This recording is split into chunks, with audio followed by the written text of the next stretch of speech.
ഇത് ഇന്നലെ മുതൽ നമ്മൾ വാർത്തകളിൽ കാണുന്നതും അദ്ദേഹം പ്രസ്താവിക്കുന്നതും ബഹുമാനപ്പെട്ട വിദ്യാഭ്യാസ മന്ത്രി പ്രസ്താവിക്കുന്നത് ഇങ്ങനെയാണ്.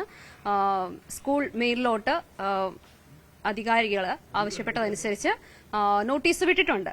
പക്ഷേ ഇന്നലെ മുതൽ നമ്മൾ മെയിൽ ഓപ്പൺ ആയിട്ട് ഇട്ട് തന്നെ ഇരിക്കുകയാണ്. പക്ഷെ നമ്മളൊന്നും റിസീവ് ചെയ്തിട്ടില്ല. ഇന്നലെ കോൾ ചെയ്തു. എവിടെ നിന്നാണോ കോൾ വന്നത് അവിടേക്ക് തന്നെ ഞാൻ 2-3 പ്രാവശ്യം കോൾ ചെയ്യുകയുണ്ടായി. ഒരു റിപ്ലൈയും വന്നില്ല. തിരിച്ച് ഇന്ന് രാവിലെ ഞാൻ DD ഓഫീസിൽ നിന്ന് ഒരു വാട്സ്ആപ്പ് മെസ്സേജ് ഉണ്ടായിരുന്നു. ഒരു മെയിൽ അറ്റാച്ച് ചെയ്തിട്ടുണ്ട്.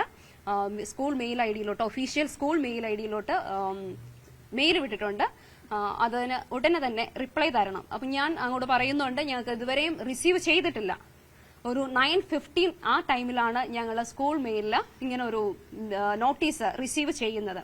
അതിന് പ്രകാരം ബഹുമാനപ്പെട്ട വിദ്യാഭ്യാസ മന്ത്രി അഭ്യർത്ഥിച്ചതിന് പ്രകാരം നമ്മളത് റിപ്പോർട്ട് കറക്റ്റ് 11 മണിയായപ്പോൾ തന്നെ അത് സബ്മിറ്റ് ചെയ്തു. എന്തായാലും എനിക്കിവിടെ പറയാനുള്ളത്, AEO ആണ് നമ്മുടെ ഇവിടെ വന്ന് അതിനുള്ള കാര്യങ്ങളും നമ്മൾ ഓരോരുത്തരെയും വിളിച്ച് സംസാരിക്കുകയും കുട്ടിയെയും പാരന്റിനെയും എല്ലാവരെയും ഇതിന് അധികാരപ്പെട്ട എല്ലാവരെയും വിളിച്ച് സംസാരിക്കുകയും ചെയ്തു. പക്ഷേ ഇത് സത്യവിരുദ്ധമാണ് എന്നുള്ളത് യാഥാർത്ഥ്യമായ കാര്യമാണ്. ഇവിടെ വന്നിരിക്കുന്ന റിപ്പോർട്ട്, അവിടുന്ന് DD ഓഫീസിൽ നിന്ന് വന്നിരിക്കുന്ന റിപ്പോർട്ട് സത്യവിരുദ്ധമാണ് എന്ന് തന്നെയാണ്. കാരണം നമുക്ക് എവിഡൻസ് ആയിട്ട് എല്ലാ കാര്യങ്ങളും തന്നെ നമ്മുടെ കൈവശം ഉണ്ട്.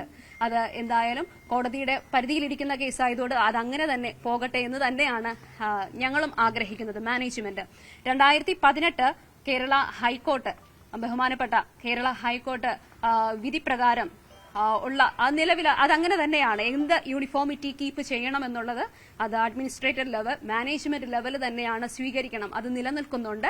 Anyway we will follow management respective rules and regulation, the same institution, St. Rita's Public School. Surely we will follow that.